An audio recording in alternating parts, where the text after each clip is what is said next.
Today we are reacting to J God's new video. Verdansk is back, and it's just the start because he is going over a bunch of things in a dev interview that they are talking about the future of Verdansk, the future of Warzone, and so much more.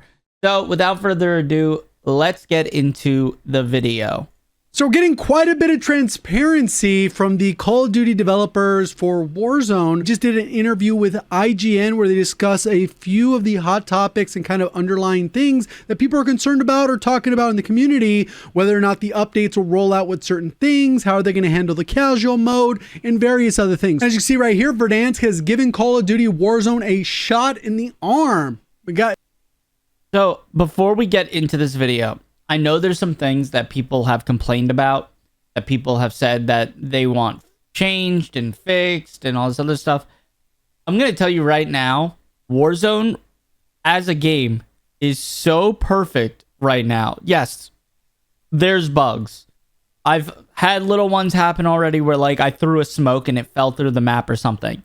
But the bugs are nothing like the level they were before. Now, they're pretty on top of fixing game-breaking things as well. Like, I made a video about the Doof Fire Shotgun MX Guardian loadout. I was launching the video. I had recorded the gameplay in like the span of maybe 2-3 hours. In that span of 2-3 hours, the game already patched the gun. So as I released my video, the gun was patched, the fire rounds were removed, and that was that. That has happened multiple times. Even with the snake shots. The snake shots came and left within hours. So they are on top of all the game-breaking bugs or game-breaking loadouts, whatever you want to call it. There's still other ones that are in the game, but they're not bad. I also saw a conversation go on with Swag, how he wanted to nerf the HDR. And I think that's the wrong move. I think the move right now is taking things like the HDR and using it as the base and saying, okay, like if the HDR has a slow ADS and a long range snipe, one shot at any range, what do we do with the other snipers? And that's how you start the conversation. Or how do we make ARs more competitive with the HDR? Don't change the HDR. Adjust other guns to fit the HDR. I think that's the right move. I've also seen conversations about the TTK. I think the time to kill is great right now. We shouldn't change it.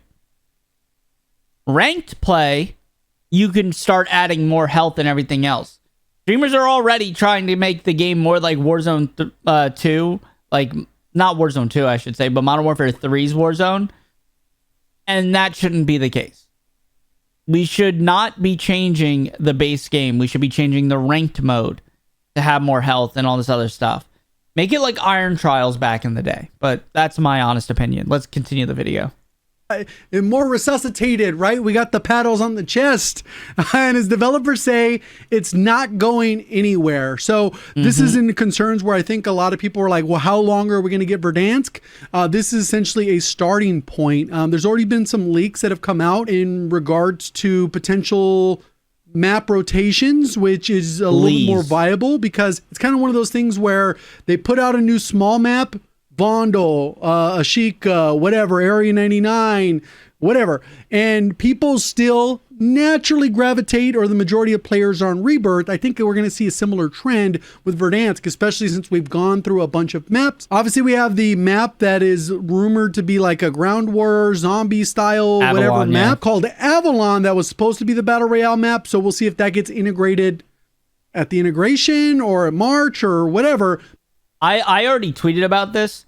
I really think they need to take Avalon and put it in Warzone, but make it map rotations, or better yet, there's something that you guys may remember is in multiplayer called map voting.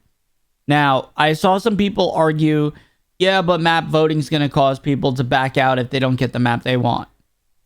Well, how about you map vote before you even, like, search for a game? when you're searching, you say which map are you trying to search for. It's essentially how we have it right now. You know, with Rebirth or Verdansk. Just add a third map. I don't think that's too big of an ask, but you could do the traditional map voting and then let this. Here's the big problem. They can't do map voting with skill-based matchmaking on pubs. If they remove SBMM with map voting, and let's say they have 2 servers going, and a bunch of people back out who don't want to play Avalon, right? And half of the other game that was voting on another server all wanted Avalon, except for 75%. Whoever was left over in the other server should be brought to that server. Just combine the two. And you could do that by having no skill-based matchmaking. That's my thoughts. But Verdansk doesn't look like it's going anywhere. So the interviewer says, I imagine I fit the typical profile, which is someone who played a lot of Warzone during lockdown and was enticed to come back with the return of Verdansk. Was that the point of all of this? To get lapsed Warzone fans back in the game. Now it's been out for a while. Is that what you're seeing happening? And then Pete, which I've actually met in person, pretty chill dude. We hit our 5th anniversary of Warzone and wanted to bring back Verdansk for quite some time now. It just felt like the right timing. Obviously, the player numbers were kind of low there for a bit and they were trending downward. I don't think anyone thought that Verdansk coming back would revolutionize and get the player count up to 500K on Steam or whatever. If anyone had ideas of that, that's just kind of nonsense. It's not how the cycle of the game works, right? And also, people have talked about the Steam numbers so many times. I see Blame Truth on Twitter, like, crying about it all the time. And listen, I like Blame Truth. I watch his videos all the time. Dude is too obsessed with the Steam charts. Steam charts are not the make or break. Like, I'll meme sometimes on Twitter. Oh, Steam charts are down, yada, yada. But reality is, Steam charts make up, like, 10% of the audience, and he always refers to like this one Activision call where Bobby Kotick like said certain things, but that doesn't actually mean that those are accurate numbers. Bobby Kotick has said a lot of things in Activision calls. Bobby Kotick is no longer a part of Activision. Like, we're referencing calls from 3 years ago where he said PC makes up 40% of the audience. That was a different time for the game. And also, you're taking into account, oh, he's just talking about Call of Duty. No, he's talking about Overwatch, World of Warcraft. Like, there's so many things he's talking about, not Call of Duty. If you narrow it down to just Call of Duty, it's a way bigger pool on console. Way bigger pool. Keep that in mind. We're going to get an influx probably around the integration again, but hopefully this time around they're not ruining the game or overhauling the game in a way that actually puts off players. So we'll see kind of how that goes. Talking about bringing it back wasn't just bringing back the map. It was more than that. Over the last 5 years, we've learned a lot, experimented with a lot. The one thing that you can say about Warzone is constantly changing for good or for bad. It's something that just keep evolving, and we listen to the players and we take some shots, and sometimes they land, sometimes they don't. Warzone 2 was they don't. But when we talked about bringing back Verdansk, it was very important to us to bring back the nostalgic moment in the time at the best we could and be respectful to that as well. And I think they executed in that area. Even if you're a huge fan of Warzone or it's become stale to you or you've come back and it's better than ever, wherever you're at, I think they definitely executed this pretty well. Delta? I don't think they ruined the image or memory of Verdansk the way that sometimes they could. Like Vanguard, they did it. By the way, guys, we're live right now over on Twitch, twitch.tv/JustRahRahToman. So if you want to come through and hang out and be in a YouTube video, we're recording YouTube videos all day. So like and subscribe if you're watching this one right now. But also come hang out on the Twitch because we're live. Terrible shipment version, right? That's a bad second level. That's an example of a bad one. So during COVID, it was a special time in the world. It was crazy and something we all experienced together individually. But Warzone created a social experience in a way that's pretty new to Call of Duty. So could you imagine if Warzone dropped during COVID, but it had prox chat? That would have been insane. Wanted to pay homage to that in the best way we could. We looked at every single component and made Warzone special back in 2020, and we wanted to really treat it right, which again I think they did. So it looked even in my chat right now, Michael Dammit says, "The return of Verdansk got me playing again. I never thought I'd play this game again." Like, that goes to show that they really do have something special right now. It's not just the map or the nostalgia. The gameplay itself feels so right. It feels so good. Looks like Etienne's going to talk a little bit more on the map side of it. But at least on the gameplay side, we wanted to make sure that we looked at all design principles and all the reasons that we added the things that we did back then. And are they still viable? Are they still fun mechanics and loops? And if we bring them back, want to make sure that we did it the right intent. And that's why I think it stuck around so well. Post-launch, right now, it's getting great feedback from the community. They seem to be really enjoying it, and we're players too. They definitely do play within the Raven studio. We're players too, so we want to build an experience that we fall in love with back in 2020. So yeah, it's worked out. We're careful about what we do in the game right now because we hit the sweet spot of the nostalgia bit and people seem to be enjoying it. So we're pretty excited by the players too. And I think that's a pretty important part because I know I got an opportunity to play it back in December, and from that initial experience, I was like, whoa, this is actually feels so good to be back on Verdansk, and I had to wait 4 months essentially for them to bring it out with whatever changes they've made or feedback we gave back then. But realistically, that moment I already knew it wasn't going to be a nostalgia thing. I know there's still people that are pretty pessimistic. They're the vocal minority for sure. They want everyone to be as miserable as they are right now. Unfortunately, it didn't hit for those players. That's okay.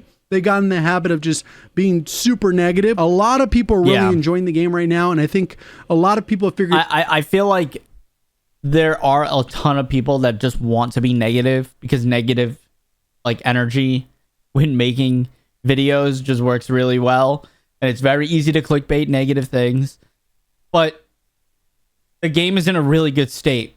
My only complaint is that there needs to be a few more buy stations on certain parts of the map. Don't like there's no zips on the top of stadium. So there's actually zips in a lot of spots on the Verdansk map. They're just in Plunder, and they already said in Season 3 Reloaded they're going to be getting added to the game for BR. But they wanted to give us the core experience of what Verdansk was when it first launched for this first half of season, which I think was a smart move. Because every casual player, if they're not playing Warzone Casuals and they're playing BR, are getting that old school experience, and it's not overwhelming, right? If you were to join back 2 months ago or a month ago even and go play Modern Warfare 3's Urzikstan, you would have been literally baffled by the amount of things that were in the game and overwhelmed with how the game is functioning. I'm a sweaty player. I have no problem admitting that. I play for kills. I like getting high kill games. I also like getting wins in general, but high kill games feed a little bit of my ego. And when I'm trying to stroke my ego, there is a million different things I have to remember.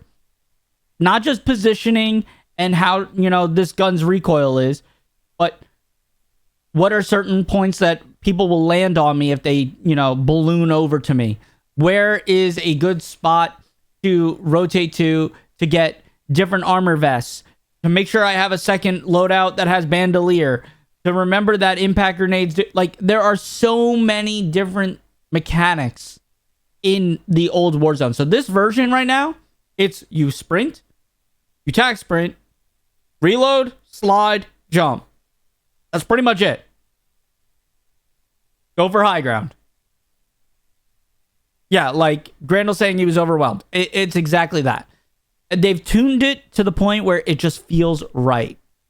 And yeah, no, Delta's right. The minimal issues with this update is insane. They never have minimal issues with a Warzone update. Ever.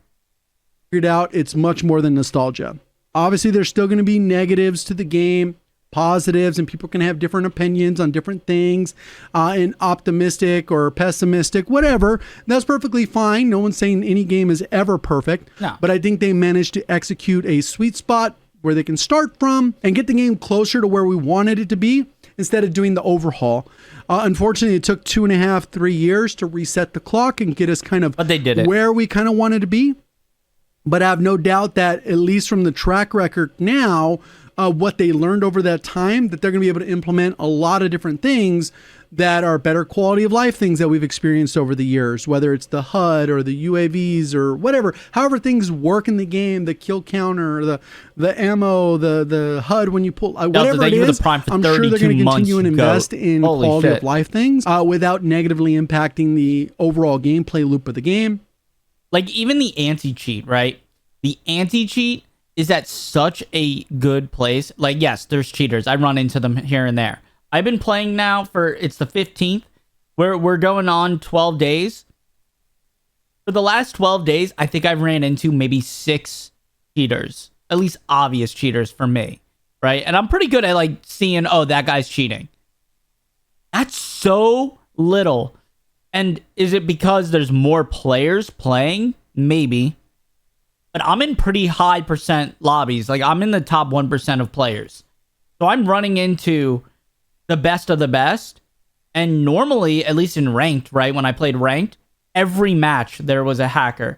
And not just like a subtle one, but like walling his ass off, like aimbotting all the time.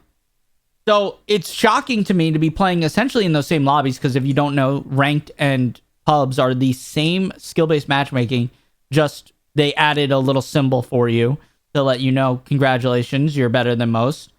But they're the same lobbies.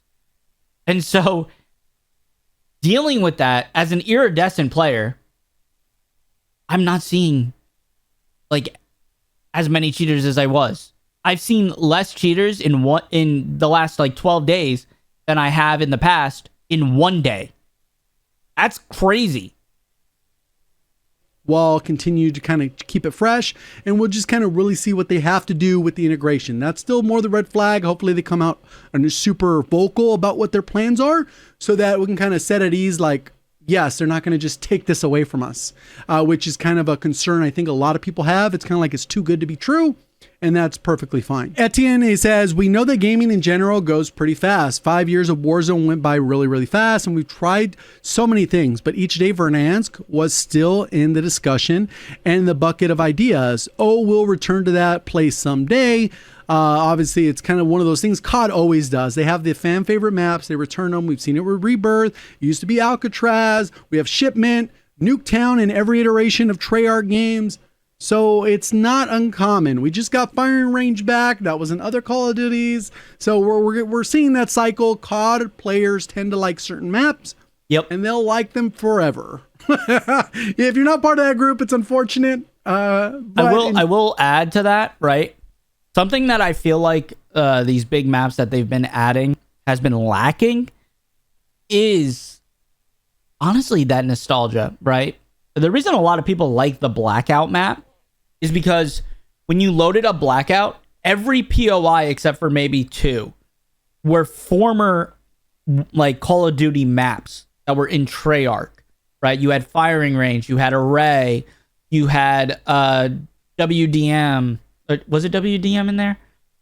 You had, I don't know if WDM was. I might be adding that on accident. You had Buried. You had Nuketown. I mean, there was just so many spots. Raid. And so you look at it and you go, oh, these are all historical maps that have been in the Call of Duty franchise forever.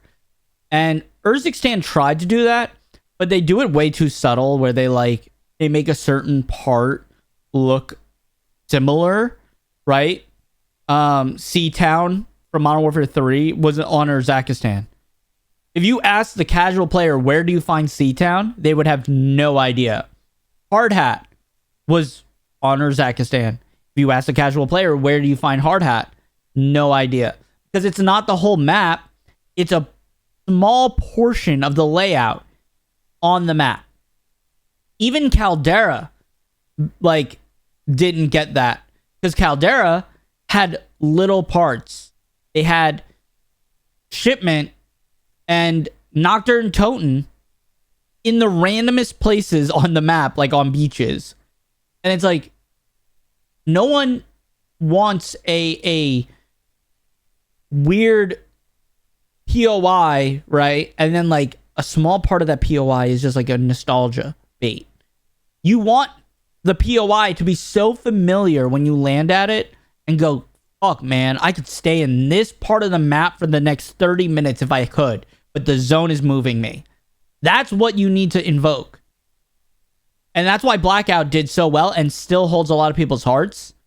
Verdansk doesn't have that right now, but it does have a nostalgia for Verdansk itself. So people are coming back.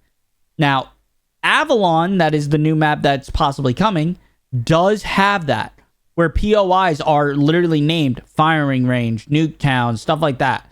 So it's very possible we see, Avalon bring that kind of fuel and put some fuel on the fire, but they need to be coming up with maps like that. Bring back fan favorite maps that we all know and love. Nothing from Infinite Warfare, please. I didn't play that game, so I don't care for it. But seriously, all of that. And if the rumors are true that the new Call of Duty is Black Ops 7, right? A remaster of Black Ops 2 or a follow-up to Black Ops 2 with wall running and all this stuff, you might need to just make a limited time mode or Warzone with the wall running. Do not add it to Warzone as a whole, just like Blackout did, where Blackout had, a jetpack mode, but it was not a jetpack game. Caldera was fun for me. I never got into Warzone 2 until they shut down Caldera. Yeah, Caldera was fun. But a lot of the changes they made for that map were based on things that they got rid of from Verdansk, which hurt the game. The graphic overhaul to it would make a difference. Yeah. No, definitely. I'm so tired. After Verdansk, no map was the same. No, it really wasn't. In general, if you're a COD player, that's just how it is. But it was just a matter of time, or we're getting to port that thing forward toward the new engine and the new Call of Duty. It was really more like, let's bring the best version of Verdansk. So just be sure that we remade everything from the ground up, the sky, the player visibility, and the audio. And I think most of those areas have exceeded expectations. I know audio is debatable, especially between different platforms, console, audio cheese, whatever, loudness, EQ, whatever. But in general, the base level of the game looks pretty good. Visibility is pretty good. I haven't really ran into a lot of issues where I was like, I didn't really see them. Maybe they blend into a bush with their ghillie suit, but in general, not really a huge issue. There's a lot of stuff that we put a lot of energy into, and we see the results right now. We were playing the game, and we were like, yeah, it feels great. And that's kind of how I felt when I got a chance to play in December. So we're just eager to give it to the players. Yo, Jay got be flexing on us. And the answer is really successful right now. So we are really happy. And just like Pete mentioned, I think it's only the beginning. We'll continue to challenge ourselves to see changes and improvements as a future. Randall, the audio definitely is a lot better in this map. Obviously, I use my audio tune, which is free if anyone wants to use it. You just go to rawaudioapp.com. But they redesigned it and they made it so much better. So the ground, audio is amazing, and then with enhancements it's even better. That's how the game should be. It shouldn't be, you have to pay for something to even get somewhat usable audio like Modern Warfare 3 or the beginning of Black Ops 6. It should be good from the ground up. Obviously, they did the flyby. We had that not too long ago. The online sentiment looks positive right now, and you'll know that the online sentiment across places like Reddit and social media has certainly not always been positive about Warzone. It's a pretty big community. There's always going to be sides on both sides. Even if the game were theoretically perfect, there'd still be a lot of people upset about it. That's just kind of how gaming is nowadays. Is that something that you're seeing in the data? Are you seeing more people returning to play Warzone? It has been pretty successful. I think you can tell in the experience, right? Look, I'll take it Reddit says positive things about Warzone. That is an anomaly, and I'm excited by it. Like Etienne said, We recreated Verdansk to be the best experience possible. But then we didn't stop there. This is a starting point. It is not an anomaly for where Warzone is going. And this is one thing that I don't think enough people have talked about.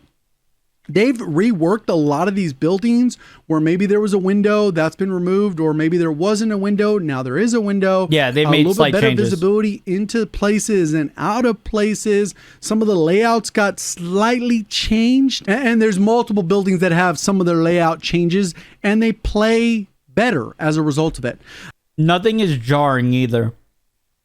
Those changes that they made, it feels instinctual. It doesn't feel like when I jump into a building that I don't know the layout. But maybe some windows that I thought should have been there when I first played the game are now there, which makes more sense. We knew there was going to be a lot of new players and lapsed players, word of mouth like that. Hey, come check out Verdansk. We added this casual mode, which I think has been wildly popular, which is doing really well for us. That's W. And we wanted players to come in and re-experience it at their pace, or experience the first time in a safe way where they don't feel like they're getting sweated out or outplayed. It says, yeah, it's been really impressive how Call of Duty touches different players, some different backgrounds.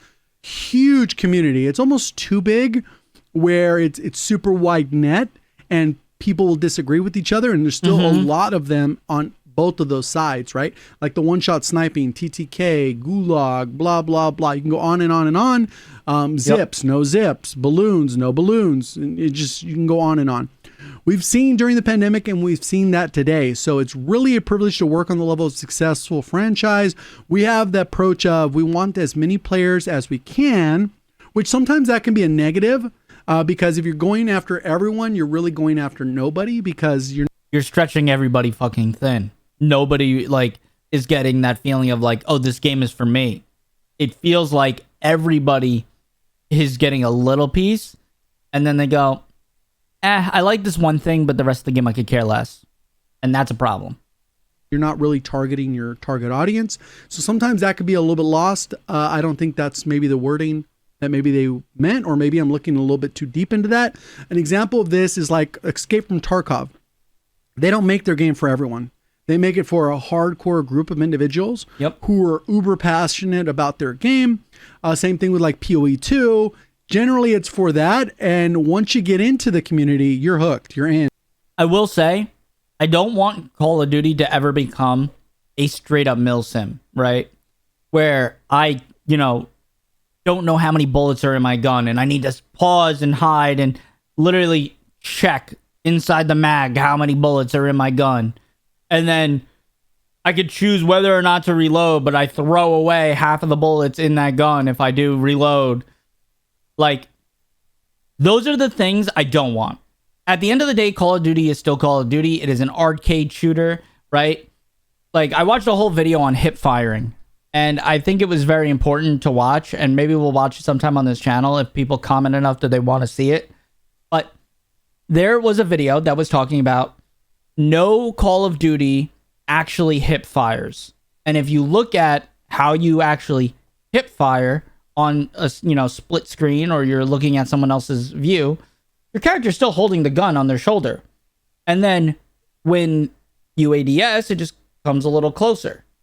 And then it goes back. You are shouldering the gun. We created the term hip fire, right? It's things like that where it's like, yeah, we might say Call of Duty has a milsim experience, but it is not a milsim, right? You can 100% ghillie out, sit in a mountaintop, snipe down, and be fucking killing it. But that doesn't make it a milsim. You get what I'm saying? And because the game feels like it's designed for you in a way, even though those games have their flaws too. And those creators and individuals who play the game all the time will complain about them all day, every day. It's just part of, like, they're just passionate. If they didn't actually care, they wouldn't complain, right? There's an element there that they do want to enjoy certain elements more, but that's just an aside. So having the casual mode, having more having more quality of life, having more ways to have stable platform game is really important. Down to the rest of the chapter. So for the rest of Warzone, how can we be a place for welcome new players and make sure that they're welcome back and return to what you love? Casual mode is where I'm playing right now. This is the IGN guy. It says, I'm playing right now as a lapsed player returning to Warzone. However, I'm starting to see sweats maybe looking at the casual mode and going, we have some fun here, which we're seeing that too, right? He's saying, do you see that internally? The whole spirit of casual mode has to give people who were scared about getting into commitment or a game commitment or a skill commitment with Warzone. It went live, and we're going to look at the data, and we're going to go and involve it over time to make sure it retains the design principles and spirit we want it to have. So if we see sweats come in and wrecking the whole server, then we'll have to come up with plans against that. And I know some people will take that as, oh, they're going to attack the sweats, whatever. Realistically, in my mind, there's only two things that they can do. Skill-based matchmaking. Put a level cap. True. Which isn't probably ideal. The blanket would be too wide. It would or the net would be too wide. So there's definitely low skilled players or casuals that would be taken out of that just because they play a lot of zombies or something like that.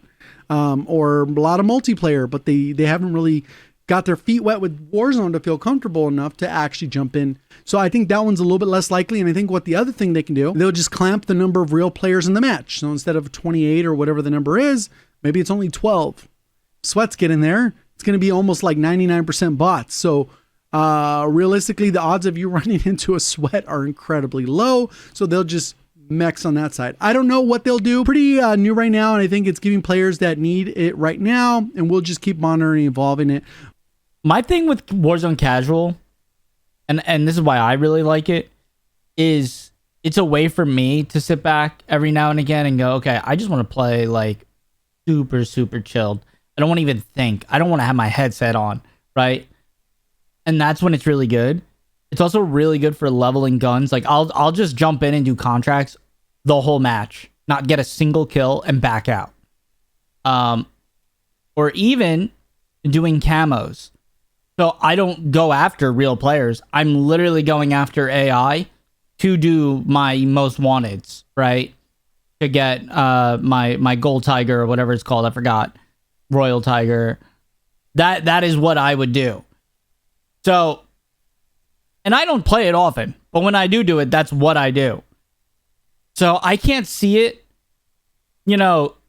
getting devolved, and maybe I'm wrong, to where it's like, no, this is made only for casual players. It's like, the name might say casual, but it doesn't mean it's casual players only. It's more so, you're supposed to play casually. What up, Solidify? How we doing, baby? I say Solidify every time. Solidify. Dude, I'm like, I can't read. Is it me, or does it seem like there's a variance in the skill of the bots? Some stand in the street crouching and burst you. Others are sliding and jumping through doorways. No. When they're sliding and jumping through hallways, those are like the real players. I usually see the bots just standing still and burst shooting. No, I just can't read Solidify. It's a fun mode. I can't lie. I enjoy playing it myself, and I could play with people that have never played Call of Duty before. It's a little less intimidating that way, and I think that's what makes it so appealing for myself. And this is one of the things that I think a lot of people are really noticing because of the SBM. What's this video on? It's J God's breaking down a recent interview that was done with IGN, where they go over, a bunch of different things with Warzone. This is a YouTube video, by the way, so if you guys are watching this right now, make sure you guys like and subscribe.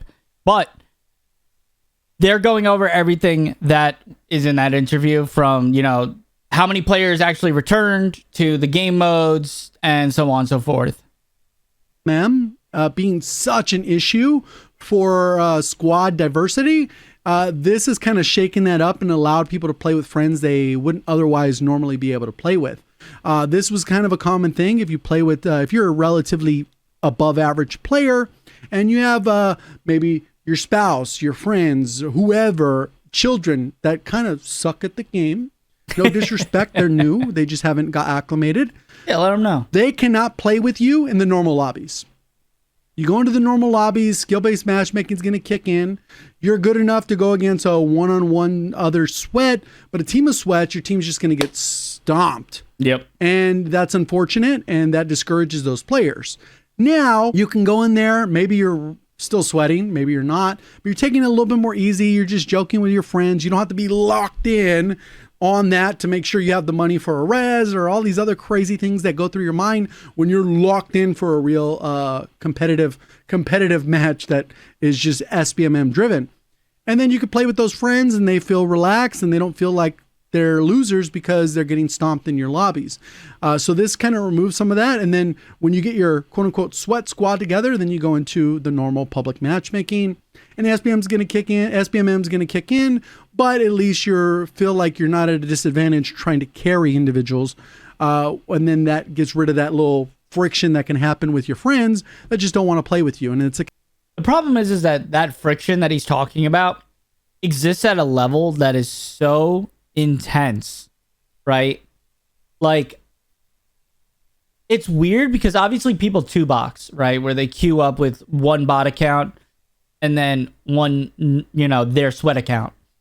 And you could see, yes, it totally does take down the lobby KD for a few games. And then eventually it goes back to your lobbies and that casual player is going to get stomped, right? If it was a real person. Like, that's how you can actually see how the skill-based matchmaking works. Is it caters to the new player for a little bit. So if you're playing with let's say I wanted to get my dad on the game, right? He's never played Call of Duty before. And I hand him a controller and I sit down next to him. I give him the PS5 and I say, okay, we're going to play some Warzone. You wouldn't get a kill. But the chances of him even shooting someone are now 0 because he's going to be playing against players that are at my level after 2-3 games. Because the game goes, okay, he's played a few. He's ready for it. No. Anytime I try to play with my IRLs, they literally say to me, in multiplayer and in Warzone, I do not want to play the game. I don't want to do it. I'm so done. What's going on with J God's face? He's got an orange tone on the right side. You know what it might be, guys? I'm not even gonna lie. I think I have filters on my my screen right now, and it's probably affecting the video. Do you see the difference? Yeah. Let me turn that off for a minute. Sorry, guys. I'm making J God look like a fucking orange. Kind of unfortunate problem to have for a lot of people. Etienne says you get the sense of learning. The tension of the game is not just you get thrown away after and go to the gulag and it's done. You kind of work through it. So that's cool. And it says, yeah, I guess when ranked starts, the sweats will probably gravitate towards that and you'll have their fun. I want to talk about Call of Duty lore. I remember reporting on Warzone and how everything unified, all the different brands came mashed together in timeline in 2021. You blew Verdansk up. And the public said, this is never coming back. And I believed it. So we're supposed to go, you know what? Actually, it doesn't really matter. It's about the fun, or is it come up with the story explanation, how we're back? And it says, I don't want to spoil any sort of narrative bits. And that's not confirming nor denying either way. It's just that what we wanted to do for the moment was to take a pause from any sort of timelines or anything like that and just say, look, let's celebrate the moment in time. And I don't know if that's just more of like a politically correct answer because obviously Activision kind of keeps a reins on the ideas of that. Maybe they saw Fortnite's success. I think that's a little bit more probable. But regardless, it's 100% the Fortnite success. If people are enjoying the game, that's all that kind of matters, and they can build off of that and actually work on what's going to matter. A lot of people are wondering if Verdansk is here to stay. Is it just a celebration, one-shot type thing that we're doing, or is it something that players can expect long term and you iterate on it on that basis? We brought Verdansk back for a reason. It wasn't just to bring it back for a season and kind of say goodbye to it that again. Been a lot of effort went into it. So for the time being, Verdansk is sticking around, and it is just the beginning of Verdansk's 2025 journey. They've already laid out a bunch of stuff that they have planned. Keep in mind that we had about 2-ish years of Verdansk with the Verdansk and Verdansk 84, that they have a lot of different updates that they did over those timelines that they can kind of pick and choose and incorporate what are some of the best, whether it's the train being added, the train station, maybe quarry getting turned into the salt mines or whatever the heck. They have a lot of material to pull off. Yep. Stadium opening, they can go on. underground train station or subway. Then we have the red doors. I also like, as much as I want like the things to return that happened in the old maps, I want to see new things added, like POI, specifically POIs getting destroyed and changed, and buildings getting knocked over and then rebuilt. Like, you could say hate Fortnite, Michael, in the chat, but the reality is that when Fortnite does things, they make their whole audience have an emotion, right? Like, we got too used to, see, I was about to say it and Delta said it. We got too used to the idea of new maps coming, and that's the change. What we need to get is maps evolving and growing, right? Caldera kind of did that. Al-Mazrah did not change at all, I don't think. I don't remember Al-Mazrah having a single POI change because they were in such a bad state for that whole map that every change they had to make got scrapped because it was all just quality of life changes because, like, we couldn't even sprint and plate. Urzikstan did, like, 2 map changes where they're like, yeah, bunkers are open, and congratulations, we destroyed Popov. Kind of, not really, kind of. Oh, and then Black Ops 6 reverted all that. So, we need to bring it back to every mid-season at least. Things on the map are changing. Not just red doors are getting, like, introduced, but actual map changes. That's my thoughts. Destroy a POI, bring back an old Warzone or Modern Warfare, like, POI, and put it in the map. The that zombie stuff. They have a lot of different events that they could pull from over the years that we did have it, and they can consolidate them because they already have the foresight to build them out with the current engine. It says we'll see things go from there. So again, no confirmation on anything, strategy of maps going forward. We love Verdansk.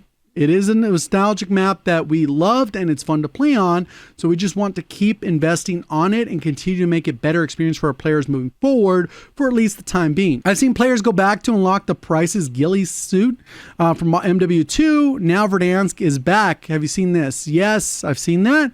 Are people asking each other how you get it again, going back to MW2 or buying and unlock the ghillie suit? Really investing in how the community is engaging with the game. Yeah, I think a lot of that is because the map caters to this ghillie suit style. So naturally, by making these ones semi-pay to win, essentially you've encouraged people to use that over the Nicki Minaj skin or whatever other shark skin that's out there. Bro, should I do a video about how to unlock the ghillie suit? Do you think people would want to watch that? Because I'll go do it right after this. Gonna not necessarily give away their position the same way, and I know that there's content dedicated to hiding in bushes and all that type of stuff, or play styles where people do enjoy that, and it is a viable play style. I'm not necessarily on board with me wanting to play that way, but more power to you. And whatever you got to do, as long as you're not cheating. I've been having old debates again on whether to play aggressive or just camp a rooftop and snipe and just hide in the same old places. When were you thinking about bringing back the map? Did you consider tweaking it in such a way to encourage certain play styles, game types, or did you want to recreate it as accurately as possible? We wanted to recreate those moments, but again, we've learned a lot. So we give you a quick example. Player visibility is really better right now than it was back then, and maybe people will remember the rows, but there were a lot of dark corners that experience a lot of people were not attracted by, so we've made some slight adjustments, and this has been one of the more significant things, especially in the buildings, and they even improved iterations of this from when I went to go play it in December. There were some lighting transition issues, which I haven't experienced yet in my current play session, but in the 2 or 3 hours that I played back in December, it was very evident that that needed to be addressed, so I'm glad they worked on that. We also didn't change too much because then it wouldn't be what you remembered in Verdansk. The map itself is a lot of that sandboxy kind of like, do you want to play long range and go camp top ATC or top stadium roof with a helicopter? There's a lot of play potential and a lot of opportunities at close range, long range, you name it. The skin, hold on, I gotta pause for a second. I just looked it up, right? The skin for Modern Warfare 2's Price gillied up, and bro, it's actually a bit of a task. I'm not gonna lie. I might need to recruit some boys. If Solidify over here is trying to, actually play some competitive Warzone, he might want the skin too. I have a feeling you've done this challenge though. How do you get it? I don't want to spoil, but we have to do a raid from Modern Warfare 2. So we'd have to install Modern Warfare 2.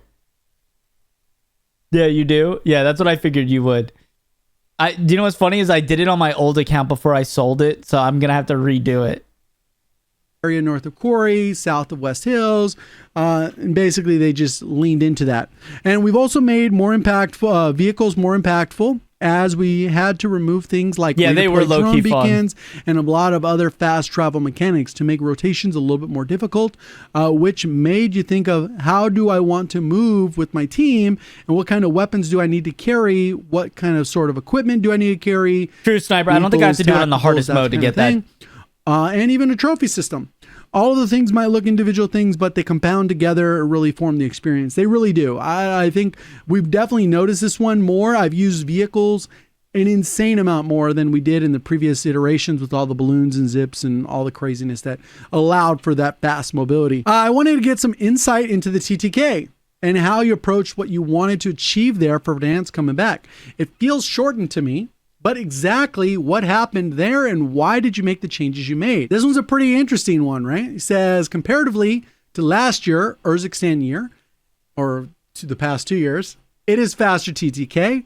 It's pretty equivalent. I don't know the exact numbers offhand, but the original experience, what we wanted back versus now, to make it more casual, friendly, kind of. If I'm not good at hitting straight shots, I have an opportunity, and this is kind of lowering the skill gap, which there's ways to lower skill gaps in certain ways and increase it in others.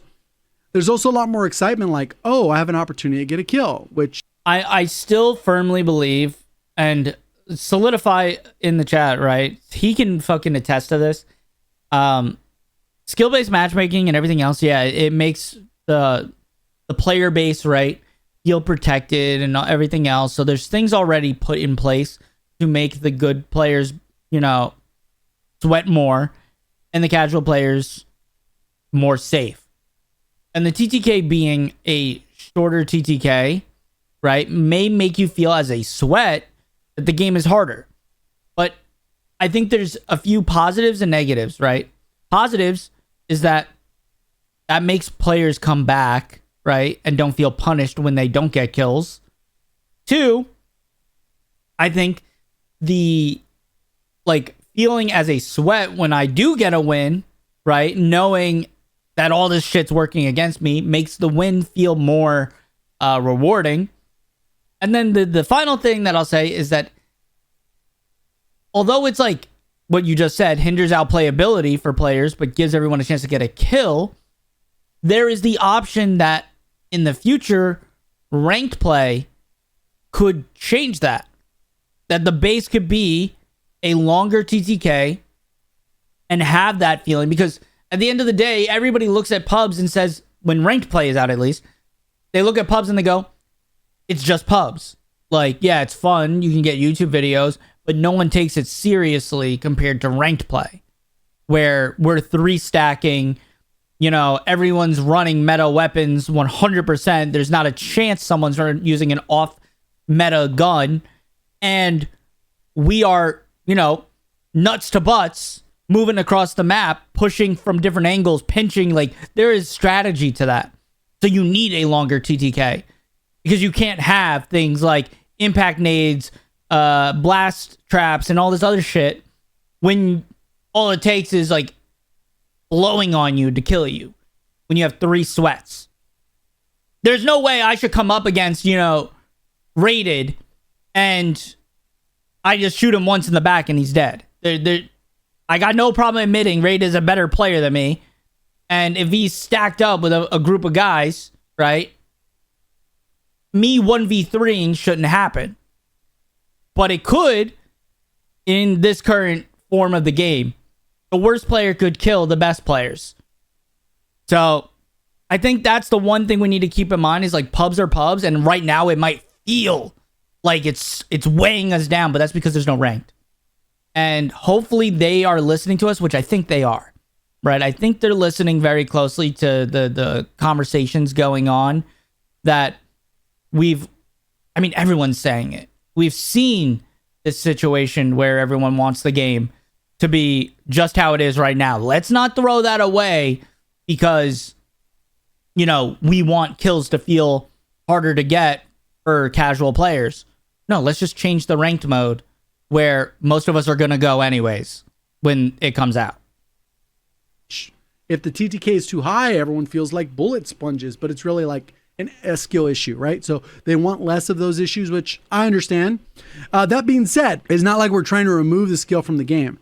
There's still a lot of skill involved in the game, but it's approachable, which is a key difference there. And part of this was not only how do weapons handle, but they also how does your movement handle in response to that? Do I feel like I can engage in combat and get a beat on somebody and how to react? Somebody's moving and get away from the shots. So movement and gunplay are very tied to the hip. And this is, again, peeling onion approach where they're kind of taking a look at that. So, so Solidify brings up a good point here. Gunfights don't feel like gunfights because the desync is the biggest issue. It's a million % right. You can watch any of my videos right now, and I've had my internet optimized. I've had my game optimized. I have my audio optimized. I have my fucking urethra optimized. I've done it all right? I've had every optimization done. I have a super NASA computer, and yet I will run around a corner and 2 seconds die because the guy was shooting behind me and the game didn't register that I am now on a different side of the map. That is the issue right now with the game, and it's not the game's fault. It is the server's fault. No consistency. Every gunfight is different. Yes, exactly. There is absolutely no consistency, and you'll see it in your kill cams, right? And now people have said, oh, it's a kill cam issue. I don't think so. I don't think it, like, yes, there's bugs with the kill cams where they drop frames and all this other stuff, but it's more so the servers, because I know I was around the corner. How come that guy knows I'm around the corner on his kill cam, but it doesn't show it in the game? If I'm actually not around the corner and it's a desync thing, then it should show that in the kill cam. But he's shooting behind me. He hits a headshot when he's not shooting at me. There's a lot of moments like that where you go, it doesn't make sense. You could even have the best gun in the game right now for close range is the AK, and shoot first, and somehow you die, and he's using the exact same gun because you might have shot first on your side, but according to the game, he shot first. Every time you shoot someone, it's literally a different experience. Yeah, it's as simple as that. And that's because we're running on 20 hertz servers. Put it in perspective. Back in, I think, 2013, right? Battlefield, I want to say 3 or 4 was out. They were running on 30 hertz servers. And as the game was coming out, they said, we are making a big server change. And they bumped it up to 60 hertz. I don't want to hear that it's a server issue because of how many players are in the game, because Battlefield runs lobbies with 120 plus people in a lobby and has 60 hertz servers. All I want is 60 hertz. I don't care for, 120, I don't look at Call of Duty as CSGO right now. We're not playing comp. We're playing an online multiplayer with a ranked mode. But at least 60 hertz. Activision makes 50 times the money Battlefield does. Yeah.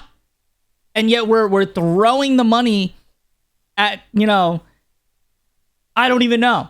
I mean, yeah, the game has improved a ton, but that is a big issue. And I understand there are players who are playing on Wi-Fi versus players that are playing on NASA computers with LAN cables. But that doesn't mean that your servers should complement the people playing on a Wi-Fi connection. Punish the people that are playing on the Wi-Fi connection. They are making the choice. All right, I'm dragging on. I digress. The TTK, even though we have more health than we did in Warzone 1, they've kind of aligned the TTK with the extra health variable. They do get a balance the guns a certain way. Hopefully we see some more improvements in that area for MW2 Yeah, and MW3 weapons, right? We really didn't get to use a lot of those. My first Verdansk match, I was in the plane and there was 4 other people to jump out with the Ninja Turtle skins. And then there was another one with a fairy thing. And I was like, this is not how Warzone was back in lockdown.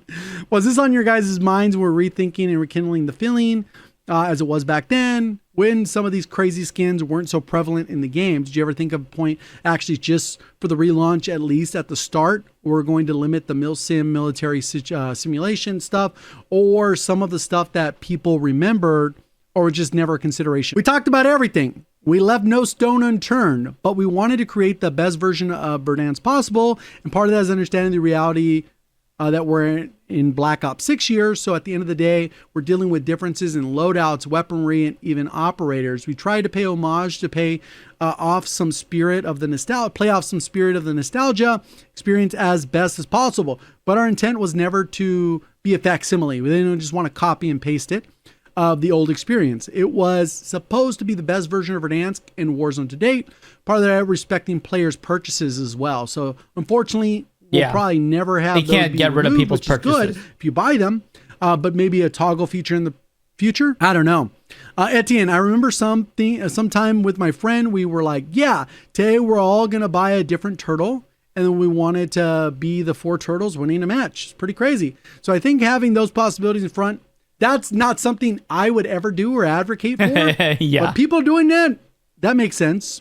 I could never spend that much money on Ninja Turtles that I'm going to probably use once, right? I just can't. What up, Pastor Wu? I literally could not. It's not possible. So I don't know, man. Spending your money a certain way, like I'm willing right now for this gillied up price thing. I'm gonna have to do this raid and then purchase a skin. I'm willing to do that. But that's it. That's a lot to ask. You lock in, you're like, hell yeah, I'm going to be Donatello today. I definitely Here's can't. the interesting part. I read this a little bit earlier. He said, one of my friends is really hardcore. He plays only with one attachment. That's his rule. Oh my God. Because he feels like it's cheating. He's like, nope. It's not usable case of a weapon. So I will only use one. And I'm like, okay, man, if you want to do it. But I will never go towards that path. Bro, that is the type of players that are watching Bad Boy Beeman. Well, used to. Now Bad Boy Beeman's, I guess, hunting in asylums. I don't know if that's a cover because he's in an asylum, but you know what I'm saying. That's me too. I'm like, that's too punishing. You'd have to be the elite of the elite. So you think he's having a different possibility so you can engage the way you want? Yeah, I mean, I don't know how many people are doing that, but yeah. And he says your friend must be good. Yeah, he's good. What people are able to accomplish with those types of loadouts is crazy, right? This does lead me to my final question I want to ask. Activision has increased communication around cheating in Warzone and made changes recently, like with crossplay, but are you seeing any improvements with Verdansk coming back? And basically, this is out of their wheelhouse. They don't deal with that. Ricochet does. Do you have any messages for the community that your plans in 2025, now that you got to place where there's positive sentiment? What can we, or we, the players, expect? First of all, thank you for either coming back or continuing with us in Warzone Journey. We are players too, and we strive to make the game as good as possible. I think a lot of people get lost in that because it says we are players too, and we strive to make the best game possible. From going to the individual studios, it is very much true that this is the case where you talk to individual devs and they'll talk about their experiences. They experience the same issues as you. They like the certain things the same thing as you. And inevitably what happens is these are huge companies, huge development studios with all kinds of different bosses, and Activision oversees a lot of this. So there's sometimes scenarios where they're trying to make the best game possible. And sometimes maybe there's a conflict in the office or above them where they don't get the final say in how things get to be put out. And I think that's inevitably what led to Warzone 2. I don't think Raven had a huge hand in that. I think that was a little bit Infinity Ward's vision for the game. I'm sure they butted heads on certain things, and even within the studios, they butt heads. But at the end of the day, the vast majority and practically all the people that I've ever interacted with when I've gone to the studio, they're incredibly passionate about the game, and they play the game pretty regularly. When you have discussions with them, they complain about the same things we complain about. Yeah. It's just like sometimes there's certain things that happen a certain way, and it's unfortunate that they don't get to be as vocal about their stances and opinions and their passion for the game. The one thing I'll add to that is I don't know many devs, right? But the ones I have met or talked to don't exactly play the game at a high level, right? They play it at a fairly casual level. So the same things that bother us bother them, but usually it's not to the same extent. Especially now, let me alter that. That goes for certain studios. Infinity Ward, although I know almost no devs from Infinity Ward, are the opposite of that, where they are so casual that all they want to do is punish the best players because they want the slowest game, which happened with Modern Warfare 2. MW19 was what they wanted Modern Warfare 2 to be, right? And they realized they left a lot of things that kind of did the opposite. Like, I remember when I saw MW19 the first time, the experience I saw, I said, this looks like Battlefield, right? I was playing Blackout at the time. I said, this looks like Battlefield. But it's I don't know. It feels weird. It looks slow. And I remember I was watching, I think it was Courage JD, Teep, and Maven maybe, and someone else all playing it. Maybe Joe. Joe DeLucan, not average Joe. And so I was like, doesn't look right. Then MW19 came out and everybody was like, yeah, this is like really slow. We didn't even have a mini-map at first in the beta. We didn't have a mini-map.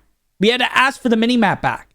That is the design philosophy behind Infinity Ward, is that they want to remove things and take things away and make it slower and punish players because they want that milsim experience where we got the game and then we realized, oh, you could slide cancel, and have infinite tax sprint. They did not want us to have that. So when Warzone 2 comes out, they try to walk it back. Warzone 2 was actually a good Warzone, just not enough quality of life updates. I disagree. Warzone 2 launched and it wasn't Warzone. You had no longer one-shot snipers. You couldn't sprint and reload. You couldn't sprint and plate. There was so many things that were wrong with it on launch. And the only reason those things changed was because we begged for them to change it. There was not a 3-plate vest. Everyone was stuck with 2 plates until you found the 3-plate vest. There was no satchels. The backpack system was a nightmare. The only good thing I think that came from Warzone 2, which is still here to this day, is proximity chat. That's it. I thought in January, I thought it was really good. Okay. So when ranked play dropped for Warzone 2, I think I had the most fun on Warzone 2. But up until then, I did not. And yeah, I will say Al Mazrah is a fucking fantastic map. It is a well-designed map. I agree with you there on that. It is a very well-designed map. But in no way is it like the best experience for me. Only ranked was like really solid there. Yeah, we had an RPK meta forever. The metas were so bland. It was RPK, Cronin, HRM. I mean, the metas were stale. They were really stale. And the animations were stale and slow. It was a tough game to play. And I listen, I still got iridescent back then, but it was tough. nearly as often as they should be able to. It says the launch of Verdansk, the simplification of our systems and our mechanics, just the flow is the beginning. We're going to cultivate the game. We're pretty excited for our roadmap moving forward. Hopefully we get to see that at some point. We've got some great surprises that I'm not going to spoil today in store, but we hear the community and we want the feedback. We listen, we take all opinions, we have our own, and we like hearing what players think and feel. The passion is really important because it fuels us. We're excited to continue on our journey here. And this is another point for me to just throw another side in there. It says that we take all opinions. I know there's like people in the comments that swear that the streamers make the decisions, content creators make decisions. No. The majority of the time, most of the things that we would want or change don't remotely, like they almost never end up in the game. Like the decisions, like those aren't decisions that because we wanted those things to happen. I think there's certain people that, like I said earlier, sometimes there's missteps. They make decisions. It doesn't always pan out.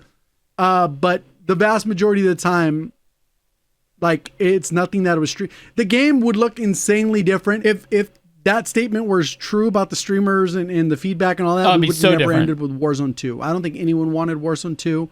And I think there's people that are like, oh, everyone was gassing up Warzone 2. I'm like, did you watch COD Next? Did you see everyone's miserable faces? We knew this was going to be a flop. We didn't think, it would take 2.5 years to them figure it out. But at least no one asked for AI or strongholds. It's funny because I remember one of the things people said at COD Next. I wasn't there. I wasn't invited, but I heard it on the streams. Was they need to get rid of these AI. This AI shit is ridiculous. Like that was like the biggest sentiment was the AI has to go. And it was worse back then because AI wasn't just in strongholds, or the black points. I forgot what they're called. But they were also scattered throughout the map, which caused even more server issues. Strongholds were a W? Yeah. Because they added a guaranteed loadout. Black sites, thank you. They added a guaranteed loadout, but it was a solution to a problem they created, right? Because you couldn't get a loadout in the beginning. I almost forgot. You couldn't get a loadout. Warzone 2 launched without loadouts. Who the fuck would have asked for that as a streamer? Who 90% of these streamers supply their content based on loadouts. I don't think a single person would have said, yeah, I'd really like my main source of content to go away, please. Nobody would have said that. Fucking insane. And then Etienne goes, yeah, totally. The first thing is just thank all the players for all the love and even the bad things. I think it's important to know both sides of the community. We're all passionate. We all have great ideas that are coming down the path. Warzone has so much room to continue to grow and opportunities in front of us. So I hope that with all the different players, we will get to those moments, and after they will stick as memories for them for the long term. So overall, pretty interesting. It gives us a little bit of foresight. I don't think that we're gonna play on words. I don't think we're gonna probably see Verdansk disappearing anytime soon. They do have a plethora of like a toolbox to pull from of all kinds of content. Even though the community is split on a lot of things, there are a few key items that people are hard locked on of generally what people want from the game and the experience, and hopefully continue to listen and grow and develop the game for the better. And I think people are enjoying it. Hopefully you guys are all enjoying it, and I've been appreciating you guys along the 2.5 years that we kind of had a content drought of negativity, and I think we're back into the positive, which is kind of nice. But we'll see kind of how it goes. Appreciate the support. Thank you for watching. Zoe. Take care. And guys, if you haven't subscribed to J God, make sure you guys subscribe and like his video. Yeah, I think that a lot of good things were said in that. I think our expectations are kind of, being set based on that interview, that we are going to have a good year, that we are going to have a lot of content coming. It's just a matter of, can they continue at a certain pace, right? Are they going to get tripped up when Infinity Ward's next Call of Duty comes out? Because we know the next Call of Duty is a Black Ops game. it's going to make it 10 times better, right? Because there's going to be literally a perfect integration, similar to how Modern Warfare 2 to Modern Warfare 3 was, right? Where it's like, yeah, we added slight changes, but the guns are very easy to transfer over because it's the same engine and it's going to be perfect. Or are we going to have, when going from that game to, you know, Modern Warfare 4, which is inevitable, and we go, oh my God, the game is completely different. They've thrown away everything. Verdansk has been nuked again, and we're playing on Al Mazrah because celebrating 4 years without Al Mazrah, or 5 years without Al Mazrah, and we brought back the black sites and AI. I hope not. But hey, if you enjoyed this video on YouTube, make sure you guys like and subscribe. We're probably live right now over on Twitch. The link is right here, or you can go to the comment section, check it out. Check out my audio app, rawraudioapp.com, and I'll see you guys in the next video or the next live stream.